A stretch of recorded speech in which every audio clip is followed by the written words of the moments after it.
il te faut une femme, et à moi, il me faut un papa, chuchota la fillette au PDG qui attendait, seul, dans l'habitacle silencieux de sa limousine.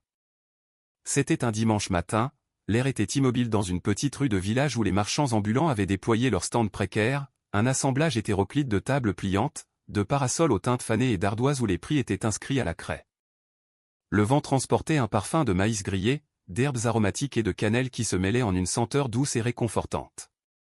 Manon, 26 ans, ses cheveux d'un blond lumineux retenus en un chignon flou, se tenait derrière son modeste étal. Avec des gestes précautionneux, elle réorganisait les plateaux de pâtisserie maison, encore chaudes de la fournée du matin, leur surface dorée et friable invitant à la gourmandise.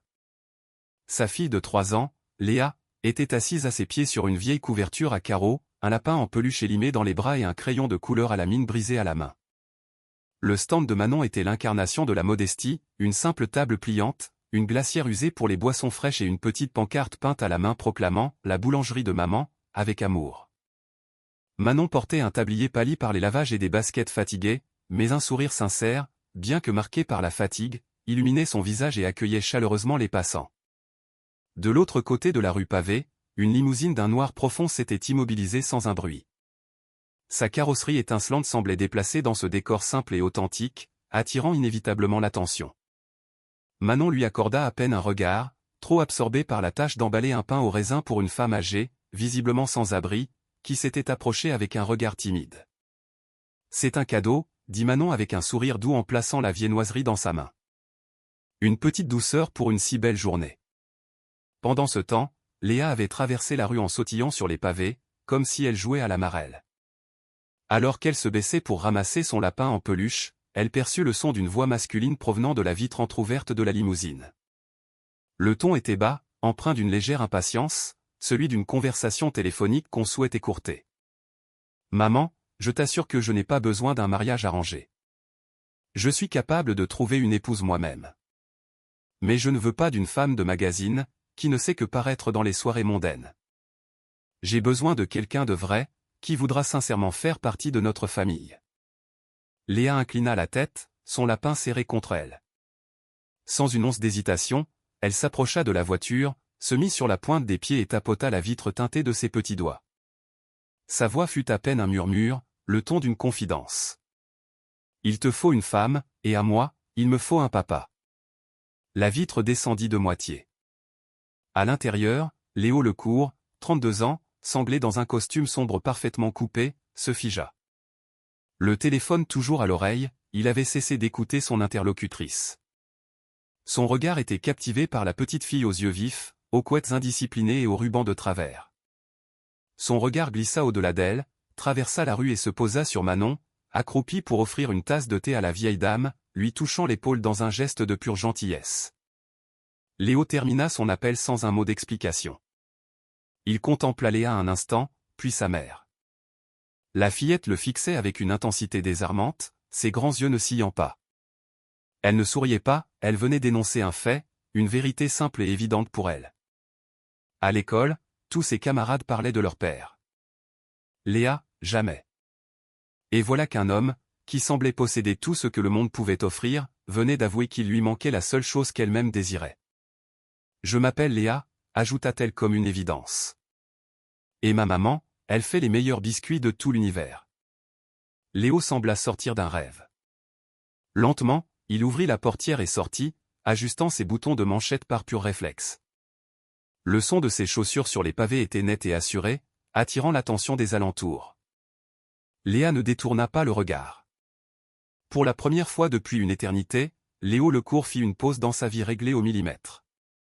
Ce qui venait de le frapper n'était ni une fluctuation boursière, ni un article de presse, ni une opportunité d'affaires. C'était une phrase, murmurée par une enfant, une phrase d'une sincérité absolue. Léo s'agenouilla pour se mettre à sa hauteur. « C'est ta maman, là-bas » demanda-t-il d'une voix douce.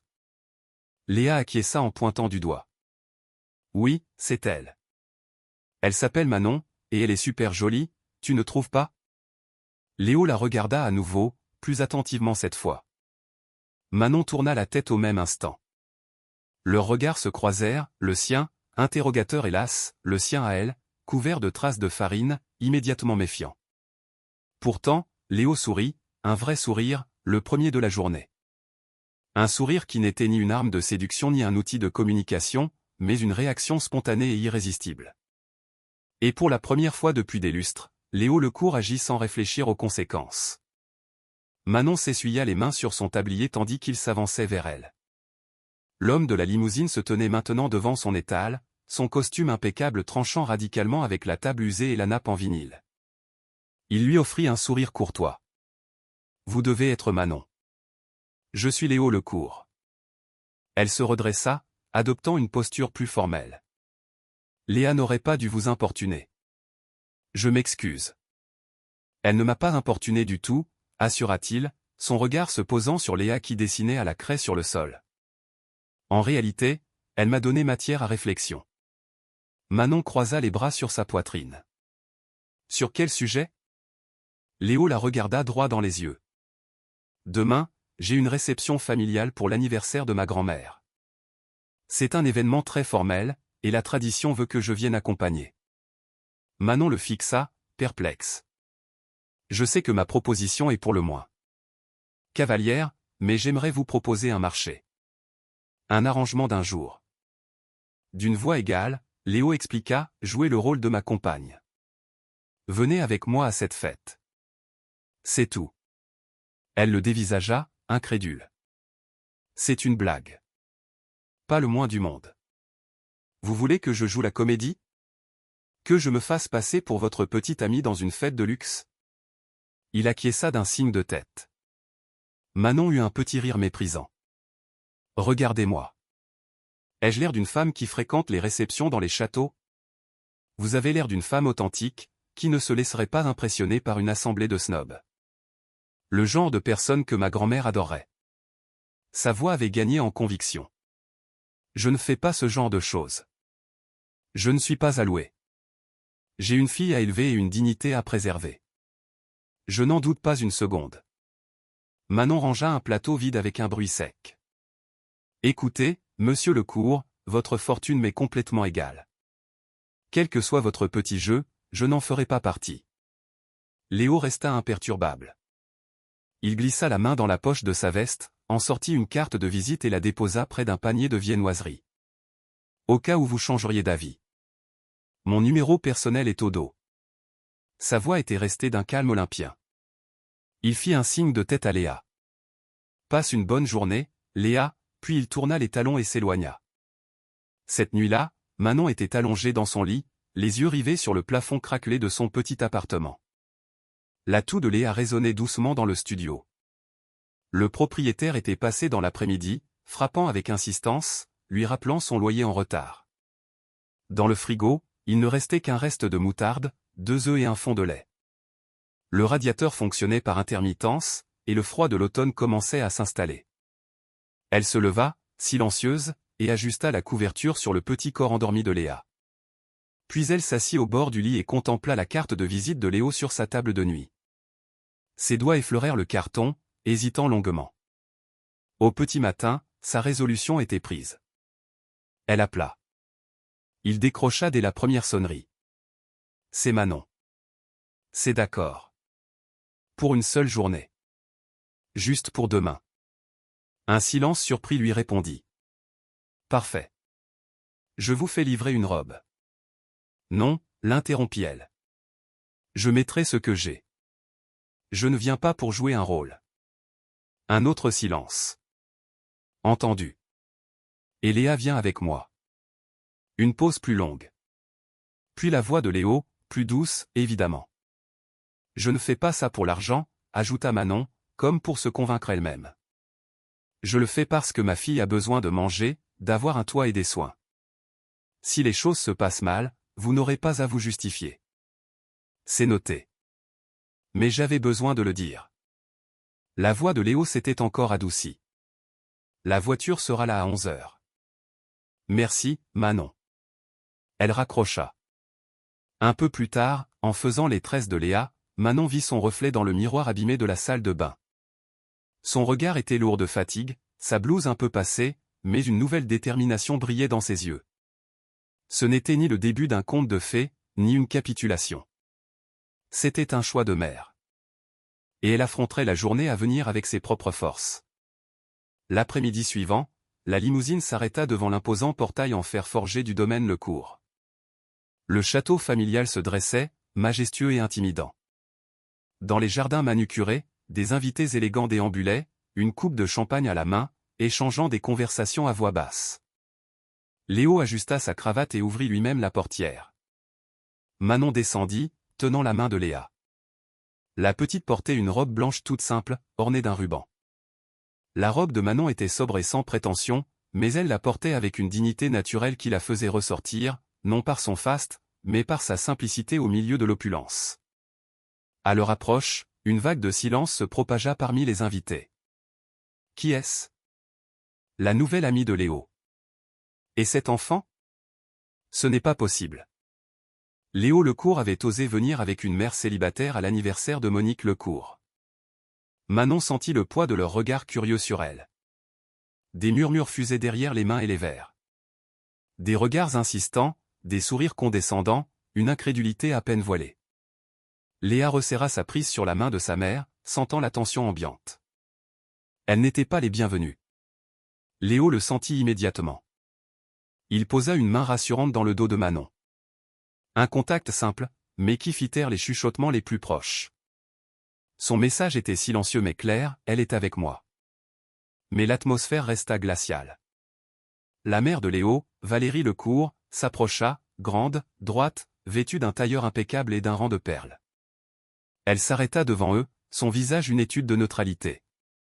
Son regard glissa sur Manon, puis sur Léa. Léo. Voici donc ta compagne. Et cet enfant est.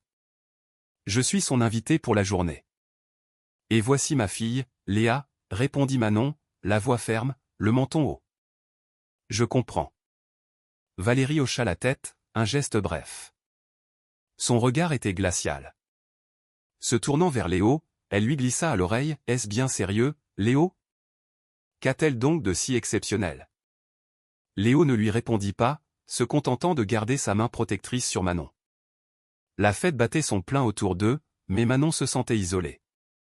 Elle fit bonne figure tandis que les invités évoluaient sous les lustres et au son d'un quatuor à cordes. Le buffet était une œuvre d'art culinaire. Des éclats de rire provenaient du parc. Jamais elle ne s'était sentie aussi seule. Soudain, un cri perçant. Un petit garçon, âgé de 5 ans, s'était effondré, les mains à la gorge. Sa mère poussa un cri d'effroi, laissant tomber son verre. Des invités reculèrent, horrifiés. Un serveur, surpris, renversa une carafe. L'enfant s'étouffait avec un grain de raisin. Manon réagit instinctivement. Posant son verre, elle se précipita vers l'enfant. Avec un calme surprenant, elle le bascula en avant et appliqua la manœuvre de Heimlich avec des gestes précis et assurés. 1, 2, 3 poussées. Un petit son étouffé, et le grain de raisin fut expulsé. Le garçon toussa, haleta, puis reprit une grande inspiration. Sa mère tomba à genoux, en larmes. « Merci, merci. Vous êtes infirmière ?» Manon secoua la tête, reprenant son souffle. « Non. Je suis juste une mère. » Avant qu'elle ait pu dire autre chose, Léa était à ses côtés, les yeux ronds remplis de fierté. « Ma maman est une super-héroïne. » annonça-t-elle à la cantonade. « Elle sauve les gens. » Un rire parcourut l'assemblée, mais cette fois, il était teinté de chaleur et d'admiration. Quelques applaudissements discrets se firent entendre. Même l'expression sévère de Valérie s'était adoucie. Manon caressa la joue de Léa. « Je ne suis pas une super-héroïne, mon trésor. Je suis une maman solo. Personne d'autre ne veille sur elle, alors j'ai appris à me débrouiller. » Valérie se pencha vers une dame âgée et lui murmura, « Elle a un sang-froid impressionnant. Et sa fille est charmante. » La dame opina. Elle a eu le bon réflexe. Léo, silencieux, n'avait pas quitté Manon des yeux. Quelques instants plus tard, l'attention se tourna vers la terrasse du château. Monique Lecourt, la grand-mère de Léo, faisait son apparition. S'appuyant sur une canne, la tête haute, elle portait une élégante robe de soie. Son regard balaya l'assemblée et se fixa sur Manon et Léa. Quelqu'un lui relata rapidement les événements. Elle s'approcha d'elle. Mademoiselle, dit Monique d'une voix douce. Manon se tourna vers elle. Ces grandes fêtes m'ennuient profondément, confia la vieille dame. Mais si vous acceptiez de vous asseoir un moment avec moi, je crois que l'après-midi pourrait devenir tout à fait agréable. Manon sourit, surprise. Avec le plus grand plaisir. Léa s'installa à côté de Monique, entamant une conversation animée sur les raisins, les héros et les prises de karaté de sa maman. Toutes les trois restèrent assises sous un grand arbre tandis que le soleil déclinait, baignant le jardin d'une lumière dorée. De loin, Léo les regardait. Et pour la première fois, il sentit son cœur se desserrer. Manon n'était plus une solution de rechange, elle était devenue une évidence qu'il ne voulait plus laisser s'échapper. Le lendemain, Léo contemplait le jardin de sa grand-mère, une tasse de café à la main. Les images de la veille tournaient en boucle dans son esprit, le sourire de Manon, sa voix posée, la façon dont Léa s'était endormie sur ses genoux. Sa grand-mère, Monique, le rejoignit. « Fais-les revenir, dit-elle sans détour. Léo se tourna vers elle. Manon et Léa ? Elle acquiesça. Le rire de cet enfant a redonné vie à cette maison. Et je veux goûter ces fameux petits gâteaux dont Manon m'a parlé. Les plaisirs simples sont souvent les meilleurs. Léo sourit. Elle risque de refuser. Alors sois convaincant, rétorqua Monique. Et cette fois, pas de marché. Juste ton cœur. Plus tard ce jour-là, Léo retourna au marché de village. Manon le vit arriver, mais continua de préparer une commande. Ne me dites rien, lança-t-elle avec une pointe d'ironie. Votre grand-mère réclame d'autres pâtisseries. Elle vous réclame, vous, corrigea Léo. Toutes les deux. Manon marqua une pause. Léo reprit d'une voix plus douce, juste pour un goûter. Léa lui a raconté votre exploit. Je crois que Monique la considère déjà comme sa petite fille. Manon pencha la tête, un sourire amusé flottant sur ses lèvres. D'accord. Mais mon tarif sera un thé et 2 heures de paix. Accordé, répondit Léo en posant une main sur son cœur. Une visite en amena une autre. Léo prit l'habitude de passer au stand le samedi, non plus en costume, mais en jean, retroussant ses manches pour aider Manon à porter les caisses ou pour goûter un nouveau biscuit sous l'œil attentif de Léa. Parfois, il dînait avec elle, une soupe servie dans des bols dépareillés, à la lueur d'une bougie, et des rires qui fusaient plus souvent qu'à leur tour. Léa, assise entre eux, leur racontait ses journées à l'école et ses rêves de fées et de chiots. Un soir, Manon assista à une scène qui la toucha profondément. Léo était assis à la table de la cuisine avec le lapin de Léa. Une oreille était décousue. Sans rien dire, il avait trouvé une aiguille et du fil et s'était mis à le recoudre avec une application touchante. L'homme qui brassait des millions réparait un jouet en peluche, ses mains moins assurées qu'au bureau. Manon l'observa depuis le seuil de la porte, la gorge serrée.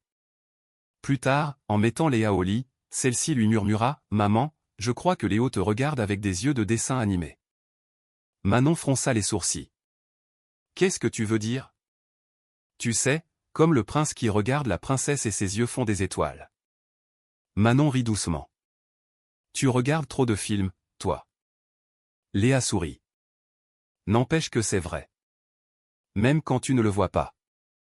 Manon ne répondit pas, mais plus tard, en faisant la vaisselle, elle se surprit à chercher son propre reflet dans la vitre, se demandant si, elle aussi, avait des étoiles dans les yeux. Il n'y eut ni grande déclaration ni geste romantique spectaculaire. L'amour s'installa doucement, dans les interstices de leur quotidien. Léo se mit à remarquer les petites choses, la façon dont Manon fredonnait en travaillant, sa générosité envers les enfants du quartier, la manière dont elle s'agenouillait toujours pour parler à Léa, d'égal à égal. Manon, de son côté, remarqua la façon dont Léo écoutait, vraiment, sa courtoisie envers les autres et le regard émerveillé qu'il posait sur Léa. Ce n'était plus un arrangement. C'était devenu quelque chose de réel, qui se construisait entre les dîners simples et les silences partagés, entre les rires de Léa et le frôlement de leurs mains qui s'attardaient un peu plus longtemps à chaque fois. Personne n'en parlait, mais c'était là. Et cette évidence silencieuse rendait leur relation à la fois précieuse et fragile. Tout a basculé avec un article en ligne. Un site spécialisé dans les rumeurs et les scandales publia une histoire qui fit l'effet d'une bombe, un PDG milliardaire paye une mère célibataire pour jouer sa petite amie. L'article était illustré de photos volées à la fête, Manon avec Léa, la main de Léo dans son dos, une autre où il se souriait tandis que Léa s'agrippait à sa jambe. Des moments de complicité naissante, transformés en une transaction sordide. Les commentaires furent d'une violence inouïe. La parfaite croqueuse de diamants. Ces mères célibataires sont prêtes à tout pour l'argent. C'est vraiment sa fille? Une opération de com bien orchestrée. Il veut se donner une image d'homme simple. C'est répugnant. La rumeur enfla. Manon était à son stand quand un homme s'approcha, lui montra l'article sur son téléphone et ricana. Alors, c'est vous la comédienne de luxe? D'autres s'attroupèrent.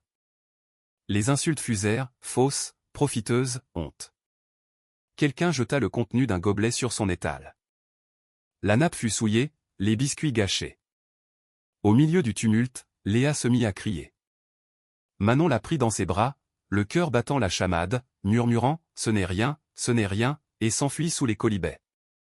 De retour à l'appartement, elle ferma la porte à double tour, tira les rideaux et s'effondra sur le sol, serrant Léa contre elle. Le silence était seulement rompu par le ronronnement du frigo. Léa s'agrippait à son pull. « Pourquoi ils sont méchants, maman ?» Manon ne put répondre. Elle pleurait. Des larmes silencieuses de rage et de chagrin. Le deuil d'un bonheur qu'elle avait cru possible. Elle s'était laissée aller à rêver d'une famille avec Léo.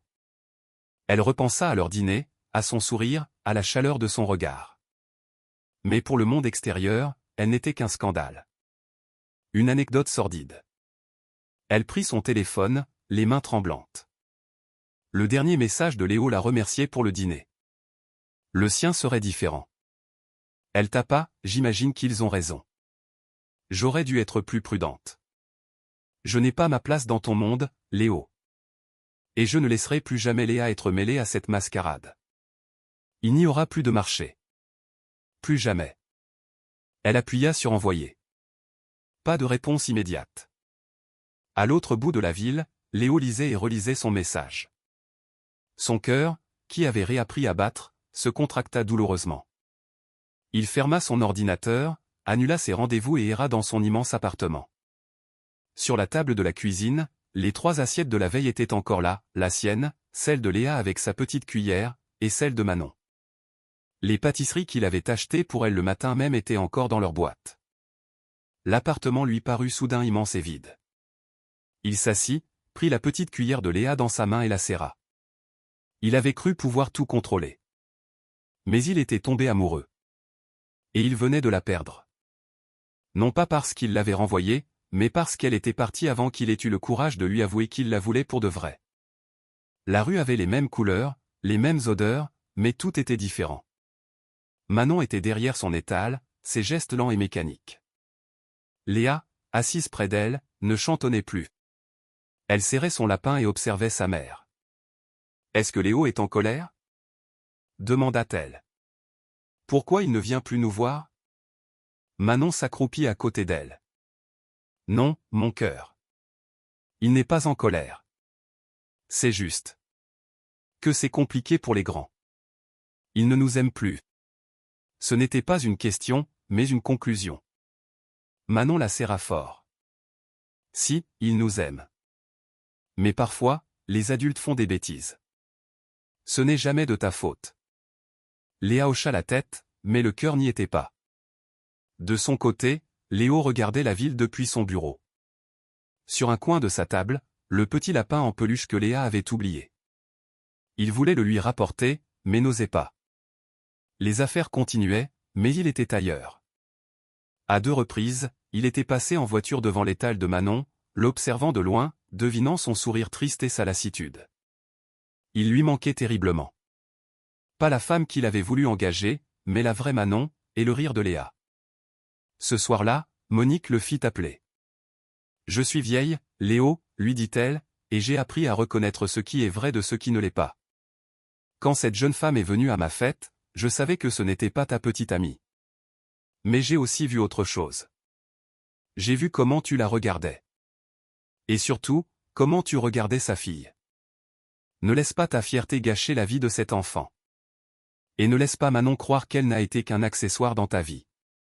Tu as peur de vouloir quelque chose de vrai, Léo. Mais tu le veux déjà. tu n'as juste pas encore osé le dire. Si tu as de la chance, elles t'attendent encore. Mais ne les fais pas attendre trop longtemps. Léo se leva, remercia sa grand-mère et sortit. Il ne savait pas encore ce qu'il allait dire, mais il savait où il devait aller. Il la trouva alors que la nuit tombait. La ruelle du marché était presque déserte, éclairée par quelques guirlandes lumineuses. Manon rangeait son stand, son vieux gilet rapiécé sur les épaules. Léa était assise sur une caisse, son lapin dans les bras. Elle fut la première à le voir. Son visage s'illumina. « Léo » cria-t-elle. Avant que Manon ne puisse réagir, Léa avait couru se jeter dans ses jambes. « Je savais que tu reviendrais. » Léo la prit dans ses bras, la serrant fort. « Tu m'as manqué, petite puce. » Manon s'était approchée, silencieuse et méfiante. « Manon, commença-t-il. » Il sortit le lapin de sa veste. « Je crois que quelqu'un s'ennuyait de toi. » Léa le prit en riant. « Il s'ennuyait de nous tous. » Léo se releva et fit face à Manon. « J'ai été un lâche, dit-il. J'ai laissé ma peur et mon orgueil tout gâcher. J'aurais dû te protéger, dire la vérité. La vérité, c'est que quelque part entre le mensonge et la réalité, je suis tombé amoureux de toi. De ta force, de ta gentillesse, de l'amour que tu portes à ta fille. Tout en toi est vrai. » Il fit une pause, puis posa un genou à terre. Juste là, dans la ruelle déserte. « Manon, je ne veux plus d'un arrangement. Je veux une vie avec toi. Je veux rentrer à la maison et t'aider à préparer le dîner. Je veux courir après Léa dans le jardin. Je veux être ton partenaire, ta famille. Je veux être le père de Léa. Et je veux être ton mari. » Le silence s'installa, doux et profond. Les lèvres de Manon tremblaient. Ses yeux brillaient. Léa, à côté, souriait de toutes ses dents. Finalement, Manon murmura, « Heureusement que j'ai appris le pardon à ma fille. C'est elle qui m'a dit de ne pas renoncer à toi. » Léo regarda Léa, qui lui fit un clin d'œil. Manon lui prit la main. « D'accord. Mais cette fois, pas de contrat. Juste nous. » Il se releva et la prit dans ses bras. Autour d'eux, le marché s'endormait, mais leur monde à eux venait de s'éveiller. Léa dansait autour d'eux. Je le savais, je le savais. Pour la première fois, Léo ne se sentit pas puissant. Il se sentit complet. Il se sentit chez lui. La lumière du matin était particulièrement belle ce jour-là, baignant la salle des fêtes du village, fraîchement rénovée grâce à un don anonyme de la Fondation Bennett. Manon avait choisi ce lieu, sous le vieux chêne de la cour, là où jouaient les enfants. Un symbole de renouveau. Le mariage fut simple et intime. Quelques voisins, quelques amis. Pas de presse. Léa ouvrait la marche, jetant des pétales de fleurs avec une application toute enfantine. Son visage était un poème de bonheur. Derrière elle, Manon s'avançait, sans voile, vêtue d'une simple robe blanche, ses yeux fixés sur Léo. Léo l'attendait sous l'arbre, son sourire trahissant son émotion. Au premier rang, Monique observait la scène, un mouchoir à la main. Elle avait su, dès le premier regard. Léo prit les mains de Manon. « Manon, dit-il, la voix brisée. Je t'ai payé pour jouer un rôle parce que j'avais peur du bonheur. Je croyais chercher la femme parfaite, mais en réalité, j'avais besoin de celle qui rirait avec moi en brûlant des crêpes. Je t'ai demandé de venir pour un jour. Aujourd'hui, je te demande de rester pour la vie. Pas de contrat, juste nous. » Il lui présenta une simple alliance. « Manon Dubois, veux-tu devenir ma femme ?» Manon sourit à travers ses larmes. « Tu m'as payé pour entrer dans ton monde. Aujourd'hui, je choisis d'y rester. Pas pour l'homme que tu es, mais pour celui qui me voit. Vraiment. Oui. »